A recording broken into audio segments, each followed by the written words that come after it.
Good morning. I'm just about to make my breakfast. You guys who have watched these before know I'm not a big breakfast eater, but I like to have my coffee in the morning, and I've been doing it a little bit differently lately. So I fresh ground some coffee. This is just it's a local-ish kind of brand, Farm Boy French roast. I have a pot of that just over here. I go back and forth between using 2% milk and trying some other things, so I'm going to be using a bit of this oat milk this morning, but what I'm going to be doing is frothing it. So I end up having 2 cups of this coffee, and for each one I froth up a 1/4 cup of the oat milk, which is 1 point each, so I end up having 2 points worth of coffee in the morning. This is the unsweetened vanilla. But I do end up adding a package of sweetener to it. So I'll just get that going and I'll show you how nicely it froths up in a moment. The oat milk is all froth. This may be a little hard to do with one hand, but I'm just going to show you the texture of what it looks like. So you can see how nicely that has frothed up. And what I like to do is actually stir it all together so that there isn't the froth sitting on top, but I get the nice light, warm, steamed frothed milk. So as I mentioned, I will end up having 2 cups of these for a total of 2 points for the oat milk. I've just got my lunch ready, so it's a pretty substantial lunch today because I'm feeling pretty hungry. I have my meal prepped chana masala from the Yum and Yummer cookbook. This is 1 point plus 2 points for the brown rice that I've mixed into it. And I've just chopped some fresh cilantro on top. And then I have a bowl of roasted broccoli, just roast it with a little bit of garlic salt and some sriracha over top. So this is 0 points. So this is a very large and very filling 3-point lunch. Hopefully this angle isn't too awkward for filming. Some of you were curious to know some reviews and thoughts on my meal preps as I have them. I've made this speedy chana masala before. It is tasty, but you have to have an expectation of what it is. So there's a sort of Indian style dish that I really enjoy making that I've posted on this channel before that is also tomato based. And it cooks for a really long time to really cook the tomatoes down, and then it's finished with some cream and actually a little bit of peanut butter to replace cashews in it. So it is really creamy and really has that sort of fresh tomato taste cooked out of it. And it is very hearty and very creamy and rich. This is more like an Indian spiced tomato chickpea chili, if that makes sense. Like, you still taste that it's the fresh tomatoes because you don't, or I know it's like canned tomatoes, but it's not cooked down in the same way. And because it is really low fat, it doesn't have that creaminess to it. Now, it has lovely warming spices in it. It's very satisfying and satiating and delicious. But it's not like a tomato curry that you would get you know, if you ordered from an Indian food restaurant. But all that being said, if you're looking for something that has these kinds of spices, and I mean, a whole serving for 1 point is just so good, I'll definitely end up making this again. I mean, I have made it again. This is probably about the 3rd time that I've made this, and it just stores so well and also freezes really well. So if you have the right expectations of what this is going to be, it's really good. The fresh coriander or fresh cilantro really adds to it. And I would say that if you have the points left, you could mix in a tablespoon of cream or maybe a little bit of yogurt to give a bit of that creamy feeling that maybe is missing a little bit in the chili. Sorry, curry.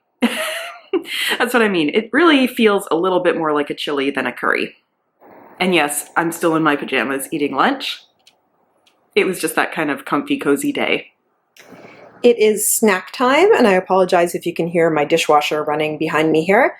If you've watched my What I Eat in the Days, you've probably seen this before. This is my favorite sort of high protein sweet snack to have. I mix about a serving of 0% plain Greek yogurt with some of this protein powder. I'm using the Cake Pop one. About a 1/2 scoop of this gives it about the right texture. And then I just chop up a green Granny Smith apple into that. I find that protein powder can sometimes be a little cloyingly sweet, but the yogurt and then also the tartness of the apple kind of cut that a little bit. And it's a very filling snack with lots of protein. And the only thing in here with points is the protein powder, and because I'm only using half a serving, it is 1 point for this snack on the Blue plan. Here is my dinner. This is my 10-point dinner with 2 of my meal preps. So I have my spicy coconut pumpkin soup warmed up, and I've just put some extra ground black pepper on that. And this is my beef and Brussels sprout stir fry, and I've just fried up an egg on there. Unfortunately, I broke the yolk of it, so it's not going to quite have the creaminess. I'll try doing that better on future days. But the soup is 5 points on Blue plan, and the stir fry is also 5 points on Blue plan, so this should be my very filling 10-point dinner. Hello friends, sorry about the bad lighting. It is dark out, so I can't really get any natural light right now. But I wanted to tell you what I thought of the 2 meal preps that I had for dinner.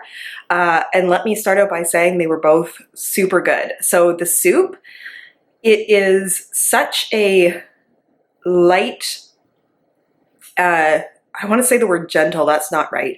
It's not a super bang kind of flavor to it, but it's just such a nice fall flavor. There's a sweetness there from the pumpkin and the coconut, but then there is sort of the deeper heat of the ginger that's in there. And it's just so creamy and nice, and it just has this very, I don't want to say subtle flavors, but you know, you definitely don't have to worry about this being too spicy whatsoever. It is really delicious and just very warming, just a very warming fall dish. It's lovely.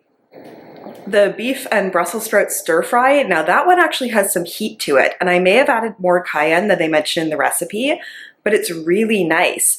There's this flavorful heat to it. It's not like having hot sauce where it just sort of like punches you in the mouth. There's this really nice like spice kind of heat where you're really tasting all the spices in it. And I think part of the reason for that is that there was vinegar added to the recipe, and I know in terms of cooking that salt brings out flavors, but vinegar will often add a brightness to things that you don't really taste the vinegar, but all the flavors come out a little bit more. So the Brussels sprouts and the beef were quite spicy but really delicious, and then that egg on top just adds this like lovely creaminess that helps cut through the heat a little bit. And I can only imagine how much better it will be when I cook the egg properly and I have some of that egg yolk in there that will help make sort of like a nice sauce with it. Overall, both were just wonderful, and I would highly recommend them. If they look like things you would enjoy, I really do think you would enjoy them. For my very last bite to eat for the day, I'm going to have this Weight Watchers chocolate mint cookie bar. I like to keep this in the freezer so that it's nice and cold and hardened up and takes a little longer to eat. And this is 2 points. Thanks so much for watching this video, guys. If you did enjoy it, please consider giving it a thumbs up and subscribing to my channel. Doing that will let me know that you want to see more videos like this. I've also put my total points on mywwblue up on the screen. It wasn't all my daily points. I get 23 in a day, and I usually will eat more than this, but this was actually the day after Canadian Thanksgiving, so I had eaten quite a bit the day before and was not feeling super hungry. But once again, thank you guys so much for watching, and I look forward to seeing you in my next video. Bye!